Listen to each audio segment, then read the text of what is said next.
সত্যি সত্যি কথা কি জানেন, যে আমরা এখন চিন্তা করতে ভালোবাসি না, পছন্দ করি না। আমাদের চিন্তা করার সময় কোথায়? আমাদের সকালবেলা ঘুম থেকে উঠে ব্রাশে পেস্ট নিয়ে বাথরুমে যেতে হয়, কারণ আমাদেরকে অফিস ধরতে হবে 8টায় 9টায়, কাউকে স্কুলে কলেজে ইত্যাদি ইত্যাদি। চিন্তার সময় কোথায়?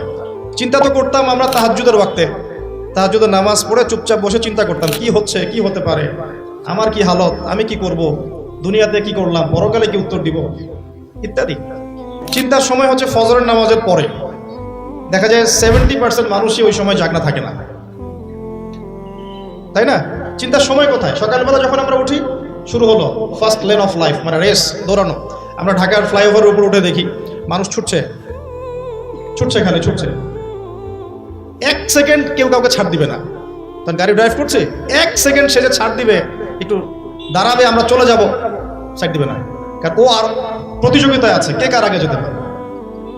কেউ কাউকে ছাড় দেয় না। তো এটা কি, কিসের প্রতিযোগিতা? দুনিয়ার। এই ব্যস্ততা কিসের বলেন? দুনিয়ার। এখন এই ব্যস্ততার সময় ঠান্ডা মাথায় চিন্তা করার সময় কোথায়? এই যে আমি বললাম একটা হাদিস, এই হাদিসটা তো চরমভাবে বিশুদ্ধ, যে দাজ্জালের প্রথম দিনটা হবে 1 বছরের সমান। কখনো কি ভেবেছেন যে 1 বছর একটা দিন কিভাবে হতে পারে? 1 বছরের সমান যদি একটা দিনকে হতে হয় বাহ্যিকভাবে, তাহলে তো এই মহাবিশ্বে বড় কিছু হতে হবে, যাতে পৃথিবীর আর্নিক গতি থেমে যাবে বা স্লো হয়ে যাবে। সায়েন্সে পড়েছেন এখানে কেউ? কেউ কি আছেন ফিজিক্সে পড়েছেন? ভাই, আচ্ছা আপনি বলেন, পৃথিবীর গতি যদি না কমে তাহলে কিভাবে একদিন এত বড় হবে? এটা কি সম্ভব ভাই? সায়েন্স, উনি সায়েন্সে পড়েছেন, ফিজিক্সে। তাহলে কি মহাবিশ্বে এমন কিছু হতে যাচ্ছে? যদি হয় তাহলে আমাদের এই সাজানো গোছানো দুনিয়ার কি হবে? আরো চিন্তা করি, নাকি এর অন্য কোনো ব্যাখ্যা আছে, যে ব্যাখ্যা আমি জানি না? ভাবতে হবে। আমি চাচ্ছি আজকের লেকচারে আপনারা একটা নসিহত দিয়ে বাসায় যান, সেটা হচ্ছে ভাবতে হবে। কি করতে হবে? ভাবতে হবে, চিন্তা করতে হবে। একটু থামেন। এই যে ব্যস্ততার যুগে আপনি ঢুকে গেছি আমরা, সকাল থেকে শুরু করে রাত পর্যন্ত একটাই ফিকির, একটাই চিন্তা, টাকা পয়সা, বাড়ি গাড়ি, স্ত্রী সন্তান, বউ বাচ্চা, আমার ক্যারিয়ার, আমার রিজিক, এই তো। একটু এর মাঝে সময় নেন, আল্লাহকে সময় দেন, নিজের অতীতের পাপগুলোকে নিয়ে ভাবেন। কত বছর আমরা পৃথিবীতে থাকতে পারি? হাইয়েস্ট কত বছর? 100 বছর হাইয়েস্ট। ভাবেন তারপরে কি হবে? আমার পরে আমি কোন প্রজন্ম রেখে যাচ্ছি? ওরা কি আদৌ আমার জন্য রব্বির হামহুমা কামা রব্বায়ানি সগীরা পড়তে পারবে? আমি কি ওকে শিক্ষিত করলাম? আলিফ বাও তো চিনে না আমার ছেলেটা, আমার ছেলে আলিফ বাই চিনে না। এই জেনারেশনের একটা জেনারেশন ছিল আমাদের আগের জেনারেশন, মাশাআল্লাহ। তখন কি হতো? প্রত্যেকটা গ্রামে গ্রামে, শহরে শহরে, স্কুলে কলেজে, বিভিন্ন জায়গায় বাধ্যতামূলক আপনি আরবি পড়তেন। এখন বিশ্বাস করেন তো? আপনি তো বিশ্বাস করেনই, জানি। বিশ্বাস করেন কি যে আপনি এখন আরবি থেকে অনেক দূরে সরে গেছেন? আপনি এই যে পড়াশোনা করেছেন, ওই যে ভাই হাত তুললেন ফিজিক্সে, মিনিমাম 20 বছর। আপনি 20 বছরে 20টা সূরা শিখেছেন কি? আমরা আমাদের পরের জেনারেশনকে কোন হালতে রেখে যাচ্ছি? এগুলো কি ভাবতে হবে না? হবে না? আলী ইবনে আবি তালেবের একটা কথা বলি, তাহলে আপনি বুঝবেন। আলী ইবনে আবি তালেবের নাম কি শুনেছেন আপনি? শোনা উচিত ছিল। তারা আপনার আইডল। মেসি নেইমার আপনার আইডল নয়। মেসি নেইমার সৌদি আরবের আইডল। কিসের আইডল? আমাদের আইডল নয়। আমাদের আইডল হচ্ছে মুহাম্মদ সাল্লাল্লাহু আলাইহি ওয়াসাল্লাম, সাহাবায়ে কেরাম, তাবে তাবেঈন, ইমামগণ, মুজতাহিদ কেরাম, মুজাহিদিন। আলী ইবনে আবি তালেব বলতেন যে মানুষ যখন দুনিয়ায় চলাফেরা করে তখন মনে হয় সে ছাড়া দুনিয়াতে আর কিছুই নাই, আর সে এমনভাবে দুনিয়া থেকে চলে যায় মনে হয় সে কখনো দুনিয়ায় ছিলই না। দুটো কথা ভাবেন, ভাবতে হবে। আজকের লেসনটা কি? ভাবতে হবে। তিনি বলছেন মানুষ এমনভাবে দুনিয়ায় চলাফেরা করে মনে হয় সে ছাড়া দুনিয়াতে আর কিচ্ছু নাই।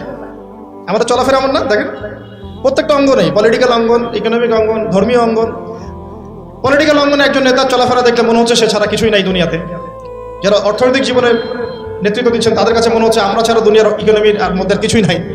আমরা যারা ধর্মতাত্ত্বিকভাবে চলাফেরা করি মনে হয় যে এই হুজুর ছাড়া আর কিছুই নাই দুনিয়াতে। আমার চেয়ে বড় শায়ক আর কে আছে? আমার চেয়ে বড় আর আলেম আর মুফাসসির কে আছে? সমস্যা সবার ভিতরে। শুধু এক শ্রেণীর মানুষকে আপনি টার্গেট করে আঘাত করে কথা বলা যাবে না। দেখতে হবে দূরদর্শিতার সাথে, সমস্যা সবার ভিতরে। এখন দেখেন আমরা দুনিয়াতে চলছি, মনে হচ্ছে যে আমরা ছাড়া আর কিছুই নাই মনে হয়, কিন্তু মানুষ দুনিয়া থেকে চলে গেছে। প্রায় মিলিয়ন, বিলিয়ন, ট্রিলিয়ন মানুষ এখন দুনিয়া থেকে চলে গেছে। সূচনা থেকে এই পর্যন্ত তাদের কোনো খবর আছে? কাদের খবর আছে যারা এই দুনিয়াতে থাকাকালীন এমন কিছু করে গিয়েছিল যার ফলশ্রুতিতে আল্লাহ পাক তাদেরকে চিরস্মরণীয় করে রেখেছে? আমরা কি আবু বকর সিদ্দিকের নাম শুনে নেই? তার কৃতিত্ব মর্যাদা কি কমে গেছে না বেড়েছে? উমর ইবনুল খাত্তাবের নাম শুনি নাই? পৃথিবীর শেষ পর্যন্ত তার মর্যাদা কি কমে যাবে?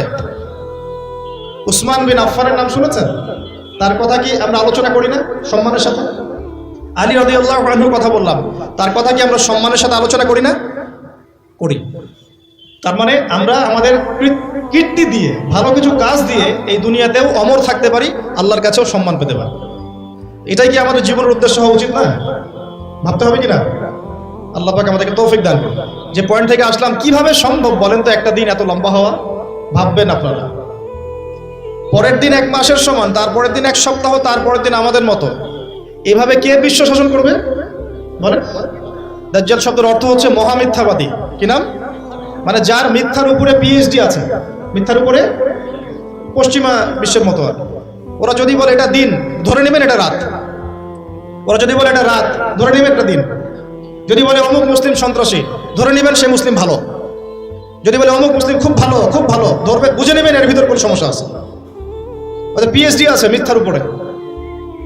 আর মাসিহুদ দাজ্জাল সবচেয়ে বড় মিথ্যাবাদী। দাজ্জাল মানে মহা প্রতারক, যে আপনাকে এমনভাবে প্রতারিত করতে পারে যার খবর হদিস আপনি পাবেন। আমরা আস্তে আস্তে আসতেছি দাজ্জাল এবং তার সাথে বর্তমান সভ্যতার কি সম্পর্ক, এবং সামনে কিভাবে সে বিশ্বটাকে শাসন করতে পারে, এবং এর সাথে বর্তমান জেরুজালেম ইস্যুটা খুব গভীরভাবে সম্পৃক্ত আছে। মনোযোগ একটু ধরে রাখতে হবে। সে বিশ্বকে শাসন করবে।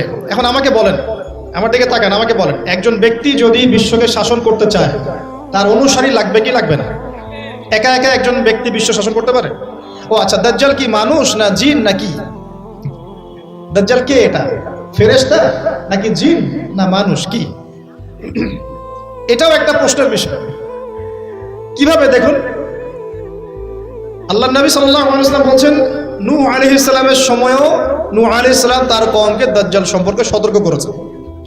তার মানে পৃথিবীর সূচনা থেকে সে পৃথিবীতে ছিল, এবং সে বের হবে শেষ জামানায়, এবং বের হয়ে সে তার অনুসারীদেরকে নিয়ে বিশ্বটাকে শাসন করবে। তার মানে অনেক লম্বা একটা হায়াত সে পেয়েছে। কোন জাতি এত লম্বা হায়াত পায় বলেন তো? কোন জাতি? মানব জাতি এত লম্বা হায়াত পায়? একটা মিস্টেরিয়াস ক্যারেক্টার দাজ্জাল। সে কি? তারপরে দেখুন, নবী সাল্লাল্লাহু আলাইহি ওয়াসাল্লাম একটা হাদিসের মধ্যে বলেছেন যে তাকে ওই তামিম দারির ওই দ্বীপে বন্দী করে রাখা হয়েছে। আপনারা হাদিসটা জানেন? অনেকে জানেন। দ্বীপে বন্দী থাকা অবস্থায় তাকে সাহাবীরা দেখেছেন অনেক বিশাল আকৃতিতে, ঠিক আছে? এবং সাহাবীদেরকে সে প্রশ্ন করছিল, তামিম দারিকে প্রশ্ন করছিল যে বাইসানের খেজুর বাগানে খেজুর কি ধরে? বলে হ্যাঁ ধরে। সে বলছে অচিরেই আর ধরবে না। তারপরে বলছে তাবারিয়া হ্রদে কি পানি আছে? সাহাবীরা বলছেন আছে। বলছে অচিরেই পানি থাকবে না। তোমাদের ওই উম্মি নবীর কি খবর? সাহাবীরা বলছেন যে তিনি মক্কা থেকে মদিনায় হিজরত করে এসেছেন, বদরের যুদ্ধ হয়েছে, বালতির মতো তার অবস্থা, একবার এদিকে পাল্লা ভারী হয়, একবার এদিকে পাল্লা ভারী। মানে বদরে জিতেছেন, উহুদে বিপর্যস্ত হয়েছেন। তখন এই ব্যক্তি বলছে যে তোমাদের জন্য উত্তম হবে ওই ব্যক্তির অনুসরণ করা। দাজ্জাল এই কথা বলছে, তোমাদের জন্য উত্তম হবে ওই উম্মি নবীর অনুসরণ করা। তখন সাহাবীরা জিজ্ঞাসা করছেন আপনি কে? তো সে বলছে যে আমি হচ্ছি দাজ্জাল, আমি হচ্ছি দাজ্জাল। আমাকে অচিরেই এখান থেকে মুক্ত হওয়ার অনুমতি দেওয়া হবে, তখন আমি এই পৃথিবীটাকে শাসন করব।